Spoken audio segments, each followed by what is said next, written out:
I think the most empowering thing is not to create a new belief that we have to rigidly follow, but to recognize that beliefs are just beliefs. They're not reality. And so we get the choice from moment to moment how we show up.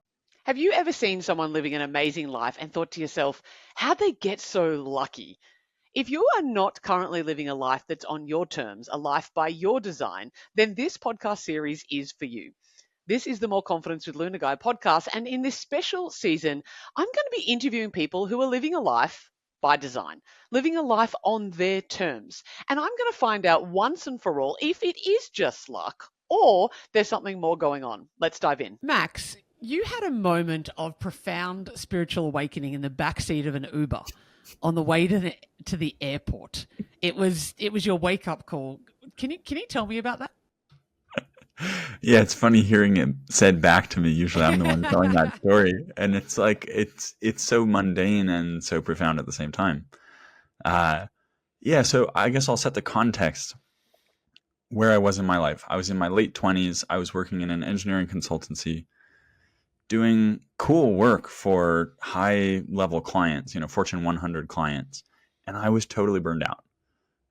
I was not in alignment with myself.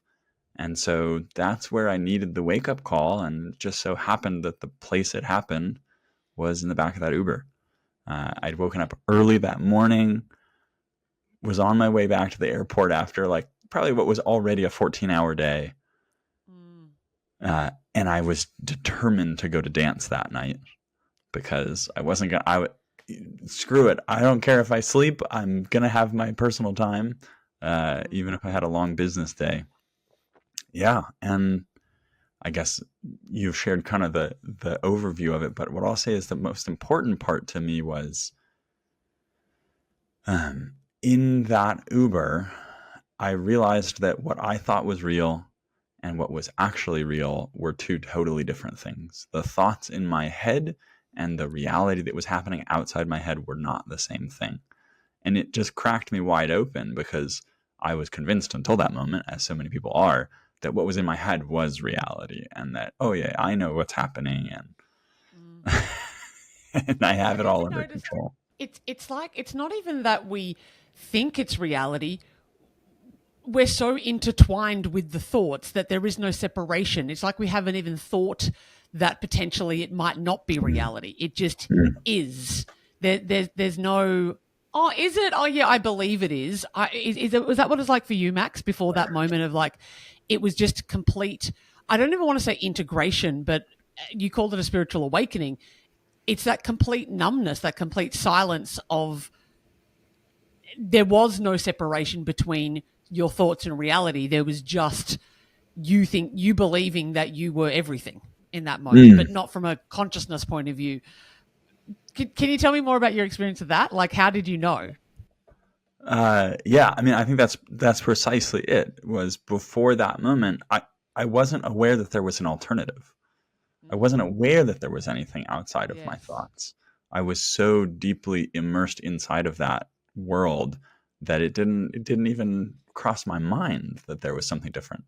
But yeah, so that, I mean, the moment, I can also get into the nitty gritty details of what actually happened if you want. Yeah, bring it on. Give it to us for sure. Yeah, I mean, I've told this story so many times. It's a fun story. So, okay, so long day at the client.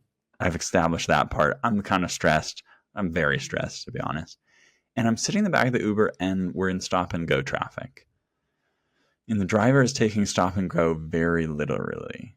He's speeding up and then slamming on the brakes, speeding up and then slamming on the brakes. And I'm tired and cranky and hungry and exhausted and all the, negative things. And I wanted to be snarky. I wanted to like tell him off, like, come on, man. Like, I paid you to drive me to the airport. Like, I didn't pay you for a roller coaster ride. And so I tried. The internal narrative, Max. I can only imagine what was happening in your head. First, I tried to pretend it wasn't happening because I didn't want to. I was conflict avoidant. I didn't want to address it. So I just tried to sleep or tried to pretend to sleep because I didn't want to say anything. Then stewed internally about this guy, and then finally I get up the courage to say something, and I sort of sit up in my seat and I don't know exactly what I was going to say. I was going to say, hey, I had a really hard day. Can you drive more smoothly or something like that? Probably some, petty thing. And I see out of the corner of my eye this shiny blue object on the steering wheel. And it didn't compute. And that was sort of the moment that stopped me in my tracks, because I didn't know what it was. I didn't have an answer. I didn't have a category that I could fit that in. And up until that point, I think part of the thing that keeps our ego so intact as the world that we live in is that we can tell a story about everything that we see, and so we don't have to confront it. But in that moment, I saw the trend. Exactly. Yeah. In that moment, I saw something I couldn't categorize. And so I couldn't sort of put it in my little filing cabinet and keep my worldview intact. And so I got curious, which I'm very grateful that I got curious. And I just asked, I said, hey, what is that? And he turns and he goes, oh, this? I'm driving the car with this. I have polio. My legs don't work. This is a device that I got on Amazon for $300. And I use my hand to press the gas pedal, or I use my thumb to press the gas pedal and my hand to press the brake. And I just said, oh, cool. Meanwhile, the part of your mind that was like, this bloody Uber driver, this is ridiculous, what an idiot, what's wrong with this guy? All of that would have just melted away in that moment, surely. Surely you're like, oh man, I'm glad I didn't say anything earlier because I would have sounded like a jerk. Exactly, yes. Yeah, okay. Yeah.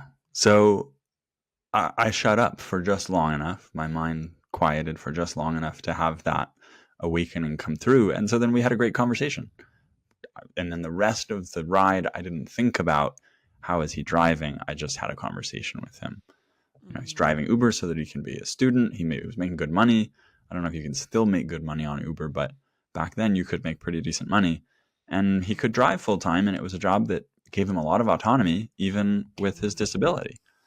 Yeah. And it just was this wonderful thing for me to be exposed to, actually, not everything is terrible. Actually, the whole world isn't out to get me, and everyone isn't just being a jerk. Actually, everyone's like kind of doing great stuff. Yeah. I mean, there's so many layers. There's so many layers to this. Something that I really loved about, meeting you before we hung out here and here to bring it to the world. You mentioned something about to live your life on your terms is really about the courage to shed the conditioning and expectations and beliefs that society and the world impose upon us. And it's really interesting, Max, when I hear your story back of that awakening moment in the back of the Uber.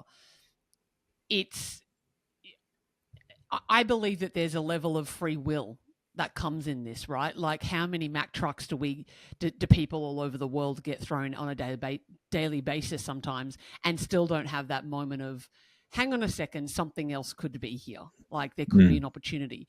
What do you think was that? I know that you saw the blue thing that you didn't recognize. How much input do you think you had consciously into making a different decision in that moment? Because I'm guessing you had many 14-hour days back of Uber drive being tired before that point, right? Yeah, definitely.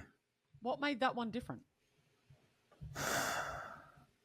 I mean, so actually, I don't know that it was me. It was interesting. I gave a talk 6 months or a year later, and I used this experience as a focal point of the talk because it was so powerful for me. And this was sort of earlier on in my journey.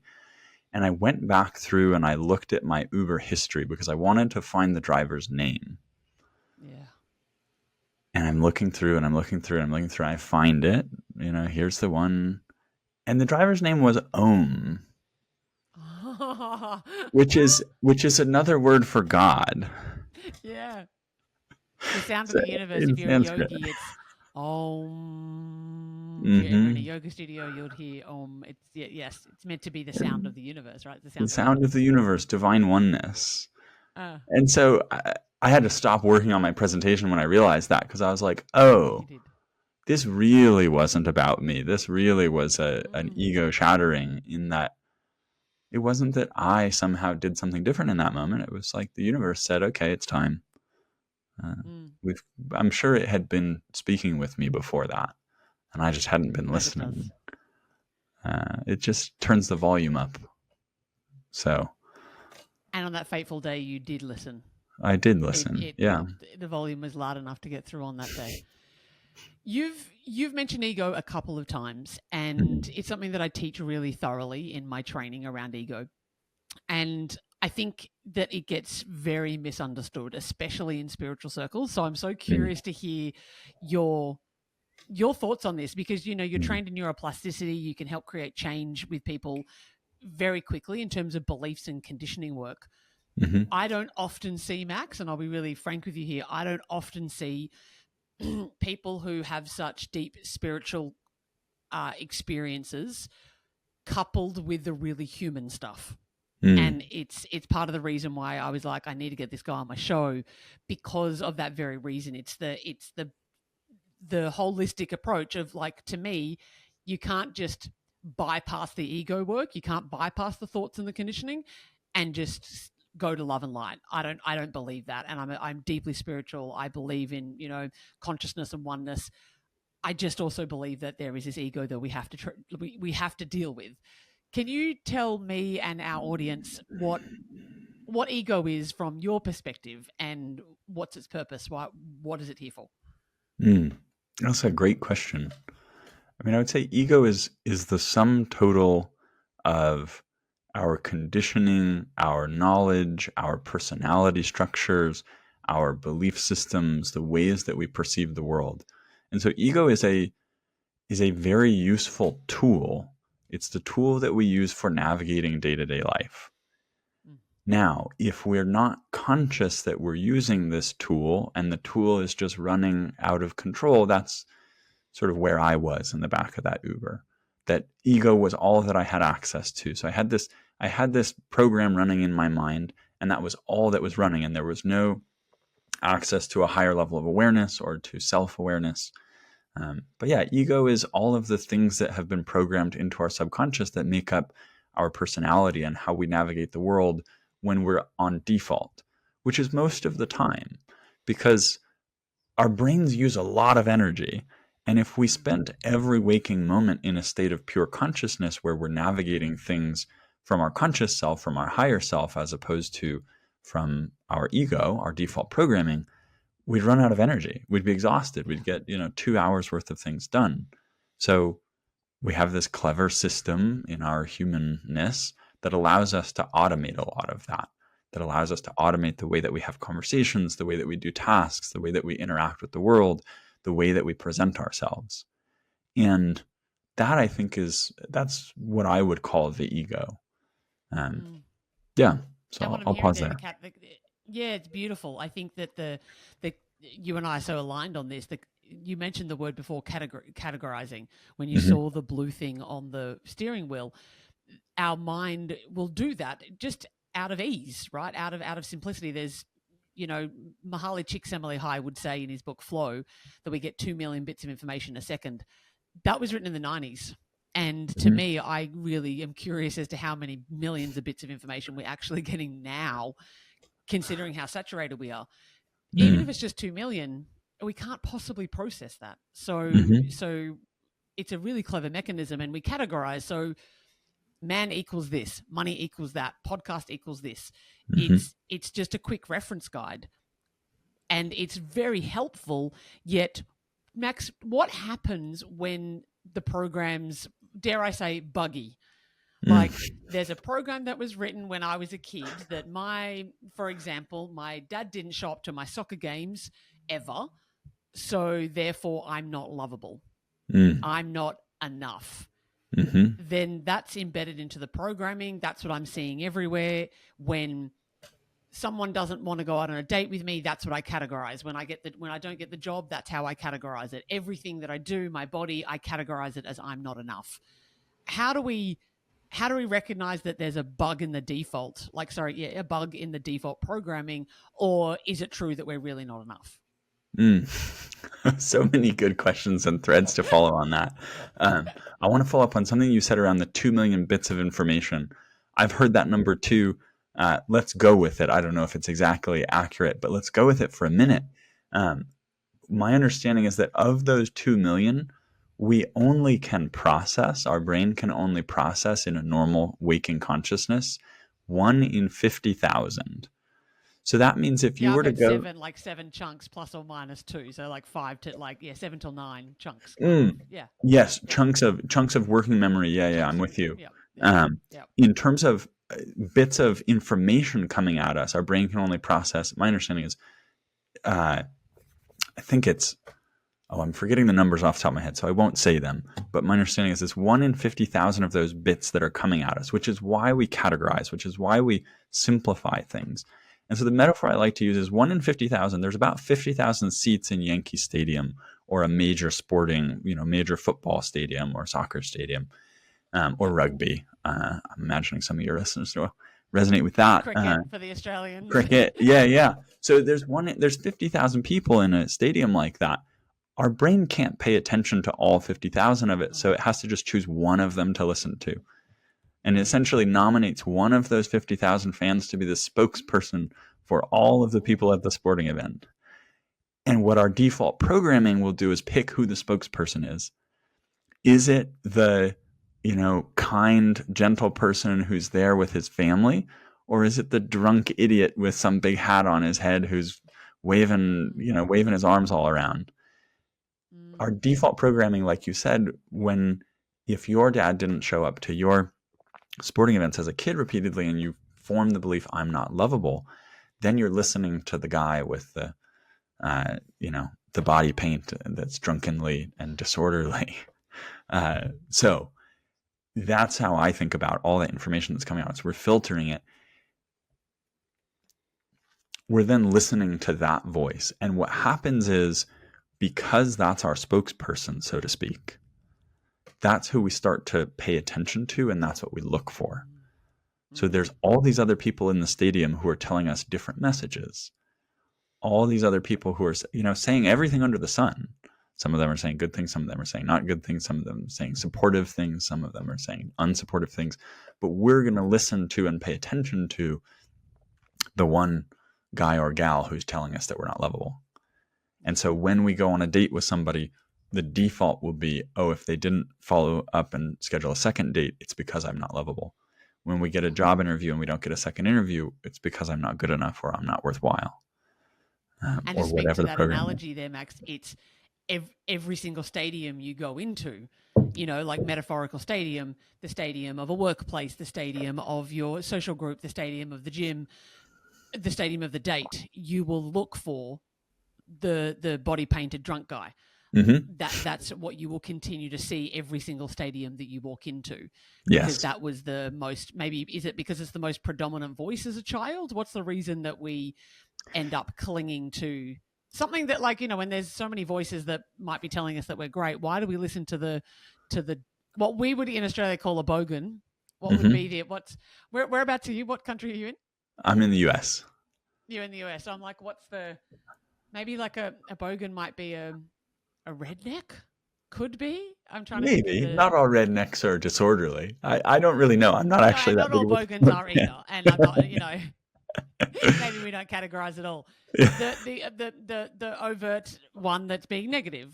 Right. Yeah. Why do are we focus on listening? that one when there's so many other good options? Do you think? So the main reason for that is our inherent need for certainty and control. Mm-hmm. If things were bad when we were kids, we generally would rather that they stay at that level than get any worse. And taking the gamble on the possibility of things changing means taking the gamble that they will get worse. And so our default programming says it's not worth the effort, it's not worth the risk to question that bogan. We're just going to stick with him or her because we know that it's familiar. Yeah. And as long as unless or until it becomes too painful to stay with that, we'll just keep playing that program and keep finding that person in the stadium, that one person in the stadium who, doesn't want to be with us or doesn't want to give us the job. We'll keep finding that because there is a sort of a hidden or perverse pleasure in getting what we expect to get. There's a payoff, the payoff of, oh, see, I told you so, see, I told you so. I knew this was going to happen. Yeah. This always happens to me. Mm-hmm. I'm never good enough.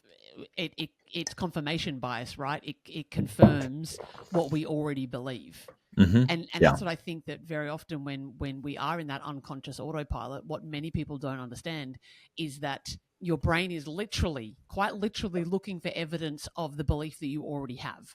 Mm-hmm. So it will, in the 50,000 or, the 2 million bits of information, it's deleting, distorting, and generalizing all the information to give you what you have already decided that it needs to look for. Mm-hmm. You can find evidence for anything. Yeah. You've changed this for yourself, right? Yes, I have. Can you tell us a bit about your journey of that? Was that in the back of the Uber? Was it in that moment? Everything changed, and it's just been peaches and roses, and you just got lucky, and you've never had to do any work. Is that right, Max? Is that how that works? That's exactly how that works. Wave a magic wand. Podcast over, done. All you need to do is wait for a spiritual awakening. Oh, no, I sort of wish that it was that way, but I don't think I would have learned as much if it was that way. Success is a very poor teacher. Yeah, yes, exactly. No, so, I mean, the bulk of the work that I did on myself was using tools for memory reconsolidation and neuroplasticity, where I went deep back into my childhood and I dug up all of those painful experiences where I formed these beliefs that I'm not lovable, I'm not good enough, I'm not important, I'm not worthy. All these really negative self concepts, dug them all to the surface. I didn't stew in them, but once I had them on the surface, I could rewire the way my brain was holding them. I could reconstruct the meaning that I gave to those events. And the way I understand it is that we have events or images, the facts of what happens, then we have our interpretation of those facts. And the interpretation creates a feeling. And so when we have an experience that most of us would label as negative, dad doesn't show up to the soccer game, an abusive parent or a neglectful parent, we give those events a meaning. And the meaning is what creates the feeling: shame, sadness, anger, fear. And when we dig those experiences back to the surface and do very targeted, specific, structured steps, what we can do is we can insert a new meaning, a new interpretation of what those events meant about who we are and how the world works. And when we do that, we get a new emotional response. And that wires in a completely new neural pathway from the trigger, which might be somebody criticizing us, or it might be somebody rejecting us, or someone saying no to a second date. That trigger can be wired to a new emotional state. It might be a peaceful or a state of equanimity. Equanimous. Yep. Uh-huh. And then we're not running away from that emotional state anymore, because most of us run away from shame and fear and anger and sadness because they're not pleasant. Because it sucks. Yeah. Yeah. But and so to some extent, that's, there's a pathway of becoming comfortable being in those emotions. And that's a valid pathway and a useful pathway in my experience. The more useful thing is to neutralize those emotions at their roots, because then we don't have anything to either run away from or sit in. We just get to walk through the world in a more peaceful state. Yeah, I heard an incredible term the other day by a friend of mine called dynamic equipoise. He and I were talking about equanimity, and for those listeners, if you don't know what I'm talking about, please go check out that word. And I also did a 3-part series on my recent Vipassana experience, where I talk about equanimity. But he was talking about dynamic equipoise, Max, and how dynamic equipoise is being able to stabilize within a range of experiences. So, life isn't always going to be equal. It's not always going to be even and flat. There's going to be times of high, there's going to be times of low, there's going to be feelings of joy and euphoria, and there's going to be feelings of disappointment and rejection. Can we stabilize? And not to be neutral's for me not the most accurate word.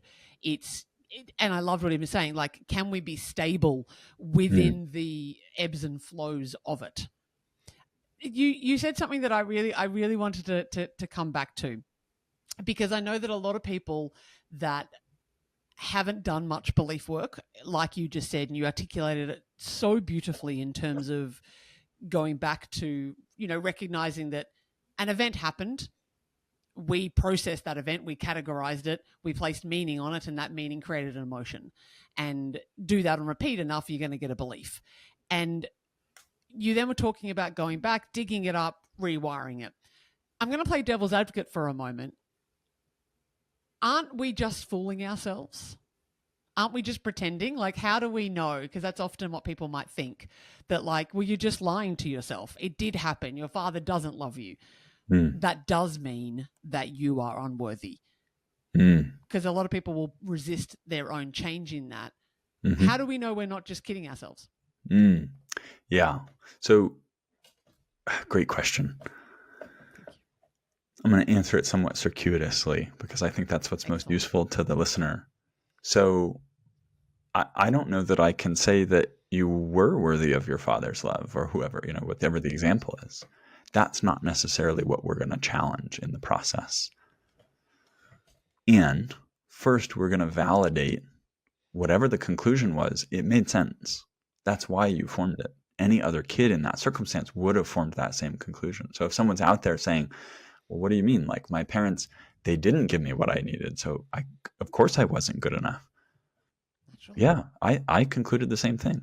So did all my clients. Like, your conclusion made sense, right? Like you didn't, I often say, you didn't pull it out of thin air. You didn't pull it out of your butt. You did your best to make sense of what was happening. And what we do is we break down that belief from a generalization into specifics. And so a tip that I will give to the listener right now that might be useful, if you're out there listening and you're thinking, well, I don't know about that, we're going to break it down. Maybe you weren't good enough or you weren't worthy according to your parents, but they're just 1 or 2 out of 7 or 8 billion people. So that wouldn't necessarily be true with every single person on the planet. Maybe you weren't good enough or you weren't worthy or whatever the belief is for you back then when you were a little kid, but that could have been 20, 30, 40, 50, 60 years ago. So that wouldn't necessarily be true for all time. Maybe you weren't good enough in the specific thing that they were upset about or the time that you wanted from them. Maybe you weren't good enough for the time or you weren't worthy of the time. But whatever that thing is, that's just one thing. So we don't know for sure that you're unworthy in all things, just in that one thing. And the last one I'll give for right now is maybe in that place. Many of us grow up in cultures and places, certainly our homes, the household that we grow up in is not supportive to us in some way. That's a common experience. But that home is just one place, maybe 1,000 or 2,000 square feet out of a vast earth. So even if this belief, whatever it may be, good enough, worthy, important, was true in that small place, it's not necessarily true in all places. So that's how I approach this with clients of like, yeah, I'm not arguing with the conclusion that the client formed or what the person formed about the belief. We're cutting it into smaller and smaller pieces. And usually the brain likes to think in absolutes. But when we provide the possibility of a non-absolute, so maybe in that place, but not all places, maybe back then, but not forever, maybe those people, but not every person in the world, it's hard to argue with the idea that not all 7 billion people are going to hate you, because that would be an extremely distorted perspective. So it's like, well, maybe 6 billion of them do hate you, but at least 1 billion of them are not going to. So we couldn't say that every single person could. And so by breaking that black and white down into gray, the brain starts to change how it's holding those experiences and become more open to the possibility of directly working with these and directly reprocessing the memories. Yeah, and so I'd love everybody to just take a moment now to process what Max have just said there, because I think it's so profound. We must not challenge the conclusion of the belief, but the validity of it. Like, can it apply to all situations? Because we tend to believe that our beliefs are concrete, right? That once I've decided that, well, no, but you don't understand. I was an alcoholic, so therefore. I remember a client of mine many years ago, it was that exact moment in my coach experience. And she was like, no, but you don't understand. I've done this and I've done that and I've done this. And she's gave me all this example and evidence and about why she was an awful person through and through. Mm-hmm. And we don't need to crack the entire belief. Mm-hmm. You just need a possibility other than the belief. Like, is it possible that that's not entirely true Mm-hmm. in any way, shape, or form? In time-space continuum, is it possible that that's not factual across the board? And what we tend to find is that beliefs are often not based in, as you say, like complete fact. Mm-hmm. It may have been in that specific moment, but it's not completely factual. Mm-hmm. In saying that, then when we create a new belief that is supportive of us, how do we know that that one's complete? I don't think we do. Yeah. I think the most empowering thing is not to create a new belief that we have to rigidly follow, but to recognize that beliefs are just beliefs. They're not reality. And so we get the choice from moment to moment how we show up. Our beliefs are made up and thoughts are not fact. That's something that I speak about all the time. Just, if our beliefs are made up, we may as well make up ones that support us, right? Like a client of mine said to me recently, Max, but aren't I just a little bit insane? Like, isn't this the first sign of madness? And I just asked her, and I asked the same thing of you. When we look around in society, do you think that we're sane? Do you think that humans across the board, and I don't mean sane in terms of mental health, what I'm saying is that when we look at the way that humans live currently in our world, is that one of, if you were looked objectively, we all, for the most part, work for 45, 55, 60 hours a week for 50 weeks of the year for 60 years, and then we get to have a rest at the end of it, and most people are unhappy. That to me is, as there's a level of insanity in that. There's a level of unconscious insanity that I have often found really hard to understand. What do you make of the society at large? The way that the vast majority of people exist. Yeah. I mean, I think there's a deep unconsciousness in our society, and most people are behaving congruent with the social conditioning that they grow up with from their family, from their community, from their schools, from society at large. And so I would tend to argue that the way that we live right now is out of alignment with our intended nature as animals, as creatures, as beings on the planet. And so in the small picture, if I look at right now in this moment, yeah, there's a lot of insanity out there. There's a lot of going against our true nature and going against what we're truly here for. And when I zoom out and look at the bigger picture, I do my best to trust that there's a reason for that, that is intentional, and that is somehow, I don't quite know how yet, and I don't know that I ever will know how, but that's serving our collective evolution in some way. And that perhaps that is necessary for us to evolve as a species, for us to evolve as spiritual beings, that to go through this chapter of this deep unconsciousness and this deep sort of workaholism that's so prevalent that we wouldn't even call it workaholism anymore, that is somehow teaching us something. It's just called work now. It's like, wait a minute. Yeah. Somehow that's meant to teach us something as a collective organism. Yeah. And it's insane. Yeah, and that's the thing. That's what I'm saying to my clients. Like, but isn't, like we're making up beliefs and we're changing stuff. I'm like, look around you. Like what leads to the happiness? What leads to the outcome of fulfillment, of true lasting happiness, of peace and contentedness within yourself? If the path that everyone else is following is leading to their misery, and I'm teaching you another path that's you are evidently seeing leads to your happiness, call me crazy. I'm happy. Like, that's fine. If you like, I don't mind. Like, I'll be insane for I'll be labeled that happily. Max, what do you think is when you look back in your life, what was your favorite mistake? Oh, that's a fascinating question. My favorite mistake. Yeah, your best mistake. The What's thing that interesting is maybe, not many mistakes come to mind. One of the early really? beliefs that I worked on was mistakes and failure are bad. Mm. And so my mind doesn't categorize mistakes as this negative thing anymore. I don't hold on to emotional charge around them. And so I don't really pay attention to them. So it's hard to come up with one. A moment in your life, perhaps, where there was a sliding doors moment where, and I'm with you, actually. I find it very difficult to see anything as a mistake in my life. Everything is exactly as it needs to be. Mm, But do you think there's a moment in which you kind of look back on and go, something that taught you the biggest lesson mm, that wasn't pleasant or positive at the time? Something's coming to mind. It's very personal. So let's go forward with it. Yeah, Um, as you please. As you please. um, yeah.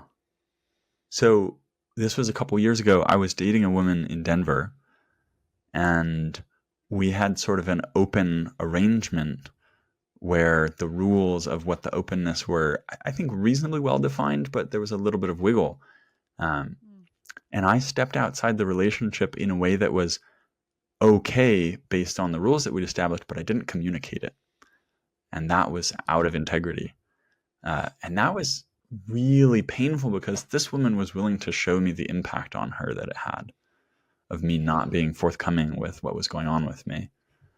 Mm, And I just had to sit in the discomfort of the impact that I'd had on somebody else that I cared about. yeah. And that was really a really challenging one for me and really powerful.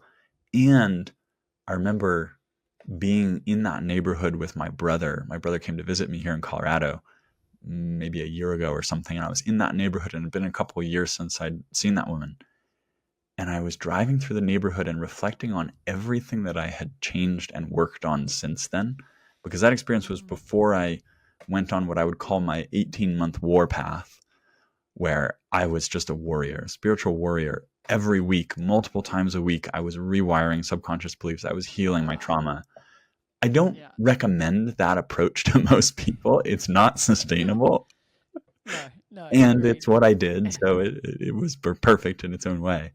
Um, but yeah, it was really powerful to be reminded of that experience, be reminded of that failing, that personal failing of mine, and that thing that I did that Mm, was so harmful, and recognize the ways in which I'd changed.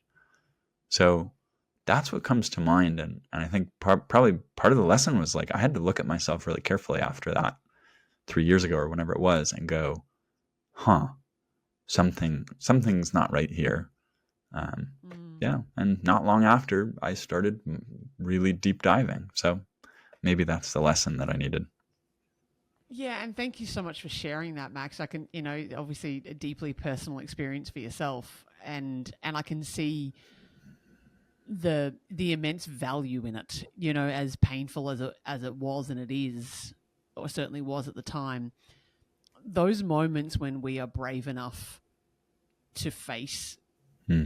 particularly when our behaviors have been so deeply out of alignment with who we believe ourselves to be, and when we're faced with someone, a woman in her integrity who shows up and says, this is the way that behavior impacted me. It's one of those moments. It's the Uber moment, right? Of do we let it define us? My grandma used to say we either get bitter or better, Hmm. and I think there's so much wisdom in that. And from what I can hear for you, it's that moment of I screwed up. I did something that wasn't as within the confines of whatever it was. With the consent, it was outside of that, and it made you turn and look into yourself. Hmm. And I think that there's such richness in that. There's such value in turning and looking within, even in the most value comes from the most, what I would call the ugliest part of us. And I mean Hmm. the ugliest in the sense of what our ego would believe. The parts of us that the ego hides from the most Hmm. are the parts that really need the most rewiring or care and attention and love. Yeah. What do you reckon was the biggest aha moment from that, in that spiritual warrior, 18 months of rewiring? I mean, obviously it's a big question, but when you look back on it, was there's a really standout moment from the 18 months?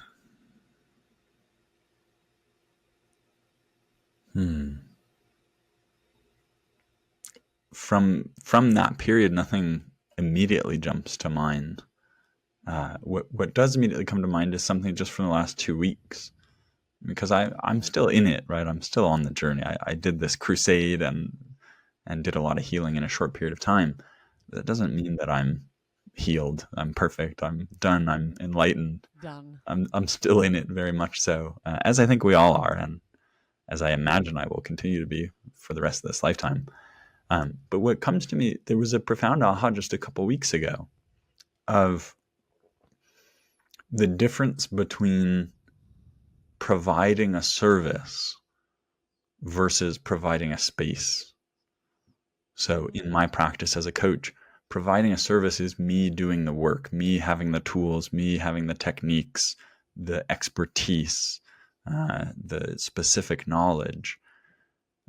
That's very different from providing a space, creating a space for someone else to do their work inside of. And there was a blind spot for me that I had a big aha around of. I was on this path to do all my own work and to master the best tools in the world so that I could provide a better service. And what I realized was that was coming from the place of, again, wanting to prove that I was the one that had the expertise. And that's not really what my clients need. Like, yes, they need good tools. Because if you're just holding space, but you don't know what you're doing, there's beauty in that, but it's not likely to get the results that people really want. And certainly not in the time frame to which we're looking. Not in the time frame. Yeah. And that's a good point, because everything works just at a different rate. Yeah. You know, you can do traditional talk therapy, and there are certain circumstances where that's going to be really helpful, and certain circumstances where it really won't do much. You can do anything regardless of what it is, and I think it will help. It's just how fast, how quickly. Yeah. So that was a big insight for me, just like the ways in which the ego is still alive and well. Yeah, and if I would, I mean, I always speak to this, that we're a masterpiece. Yeah. That's how I see it, and a principle in physics is that the universe has a tendency towards complexity. It's moving to become more and more complex, and the predictable outcome of that is that we've reached consciousness, God, right? We get to the point where the ultimate complexity is that all-knowing being of source energy. And so that kind of speaks to, if it's ever increasing complexity, I remember a very distinct shift for me, not maybe when, but I noticed the difference between I'm expanding from a place of wholeness and I'm chasing wholeness. There's a difference, when you're expanding from lack opposed to expanding from wholeness. One is chasing, one is just like the universe. I'm just expanding in complexity. That's all it is. It just means I can hold more, for you in that example that you just gave from 2 weeks ago. Now you'll hold more space. Yeah. Because you have the tools, you'll know, that's just the next evolution of actually the service that you bring. Right? And the way that you can serve humanity. Yeah, absolutely. Maximum Rosencrantz, you and I could just vibe on this for weeks, I'm sure. Tell me, you and I off air, you told me that you have this very cool, amazing tool that people can go get from your website for free right now to help shift the belief of I'm not good enough. Is that right? That's right. Yeah. Tell me about it, and how can we find it? Yeah. So right on the homepage of my website, coachmaximum.com, there's a button that speaks to perfectionism, procrastination. Those are two of the biggest challenges I see that people have. And that will take you to a place where you can sign up, pop your name and email in, and you will get a full 30-minute recording. The process takes about 45 minutes because there's journaling and interactive prompts to permanently rewire and eliminate the belief from your subconscious, I'm not good enough. And that tends to be the most common belief for most of humanity. And so if you dedicate your all to that 45 minutes and you are really honest with yourself and you engage fully with each of the prompts, you will eliminate that belief. And that will give you a taste of what it's like to shift who you perceive yourself to be. So yeah, if this resonates, check it out. In less than an hour. In less than So an I hour. don't encourage most people to do this at any point in time.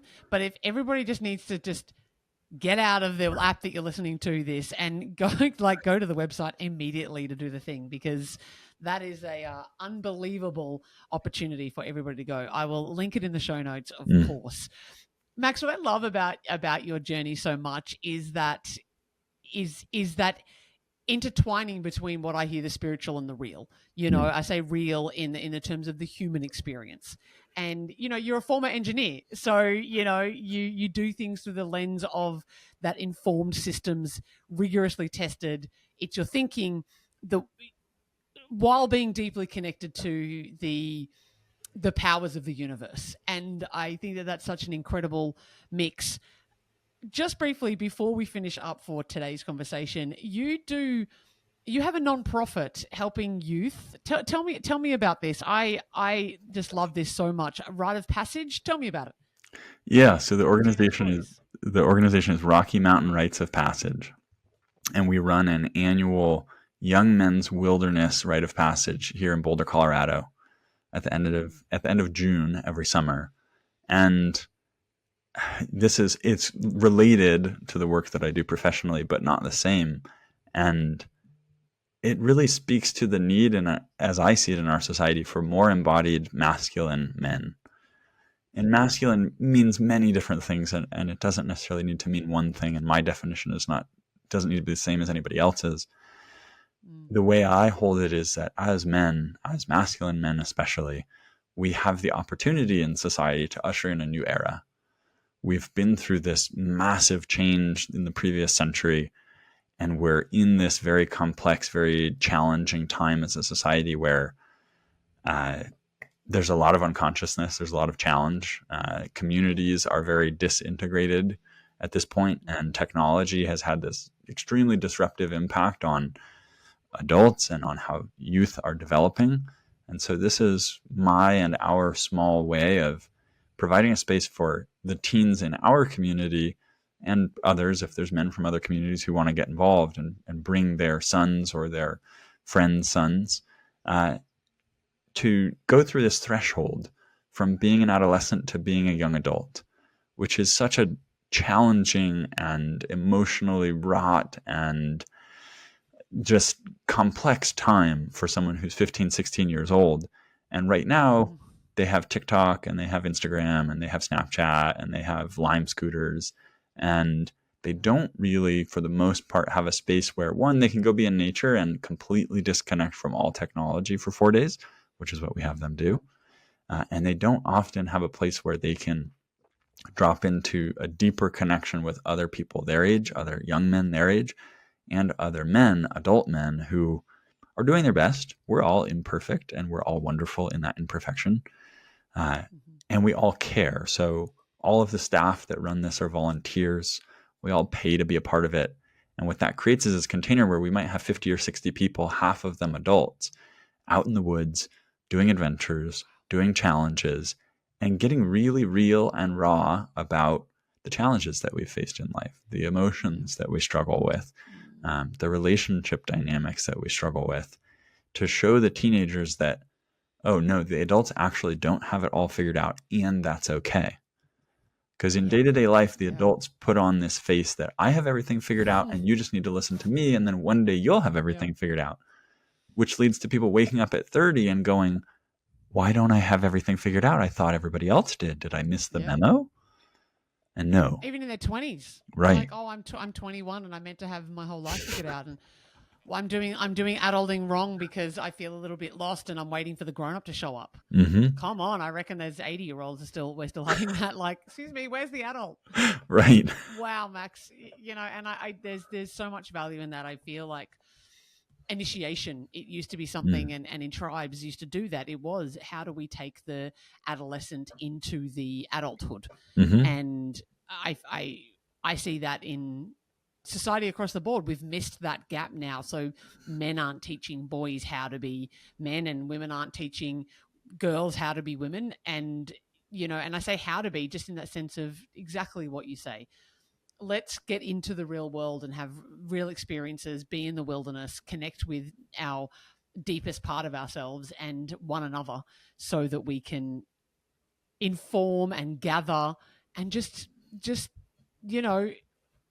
take away the expectations that everyone's meant to be freaking perfect and make it real. It's been such a pleasure having you here. I'm going to link everything to people to be able to go get that amazing science tool, the neuroplasticity tool from your website. I'm going to put it all in the show notes here so that people can gather and do the thing. If there's any boys in Colorado or anywhere around that place wants to go hang out with Max and his crew, then please just go follow everything that's in the show notes. Max, if you could sum up living life on your terms in just 5 words, how would you do so? Be courageous and challenge norms. Be courageous and challenge norms. Maximum Rosencrantz, it's been a pleasure having you on the More Confidence with Luna Guy podcast. Thank you for being here and continue doing your incredible work both internally and into the world. Thank you. Thank you so much for having me.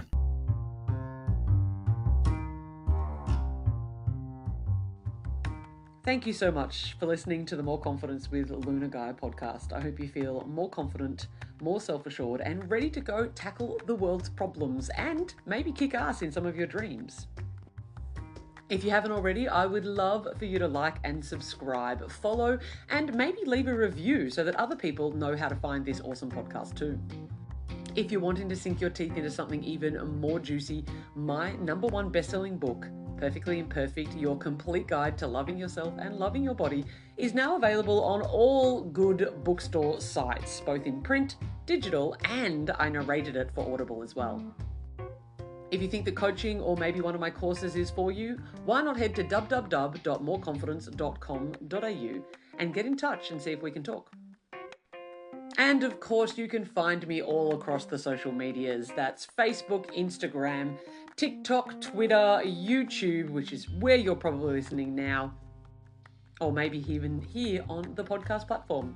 Sending you big love and wishing you a beautiful day.